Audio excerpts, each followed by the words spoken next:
Trump vient de se faire humilier par l'Inde, et pas discrètement, publiquement.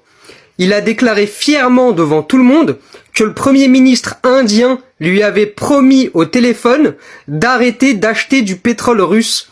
Sauf que New Delhi vient de répondre. Et c'est pas une petite mise au point. Ils ont démenti catégoriquement. Il n'y a jamais eu aucun appel, aucune promesse, rien. Résultat, dans les couloirs diplomatiques, tout le monde se marre. Parce que ce genre de mensonge, c'est pas juste une erreur, c'est un désastre stratégique. L'Inde, c'est pas un petit pays. C'est la 5e puissance mondiale. Et elle achète massivement du pétrole à la Russie depuis 2 ans. C'est ce qui lui permet de garder des prix stables pendant que l'Occident suffoque.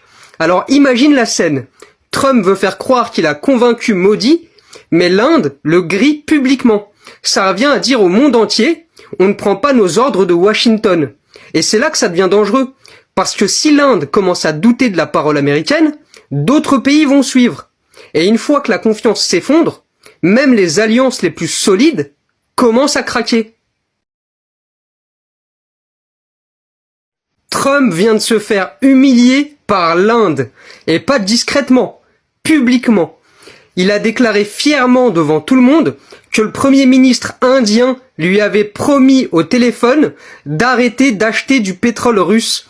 Sauf que New Delhi vient de répondre. Et c'est pas une petite mise au point. Ils ont démenti catégoriquement.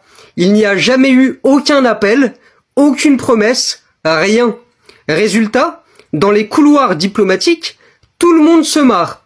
Parce que ce genre de mensonge, c'est pas juste une erreur, c'est un désastre stratégique.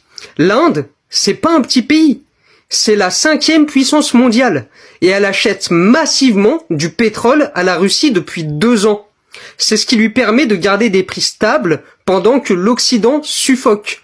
Alors imagine la scène. Trump veut faire croire qu'il a convaincu Modi, mais l'Inde le grille publiquement. Ça revient à dire au monde entier, on ne prend pas nos ordres de Washington. Et c'est là que ça devient dangereux. Parce que si l'Inde commence à douter de la parole américaine, d'autres pays vont suivre. Et une fois que la confiance s'effondre, même les alliances les plus solides commencent à craquer.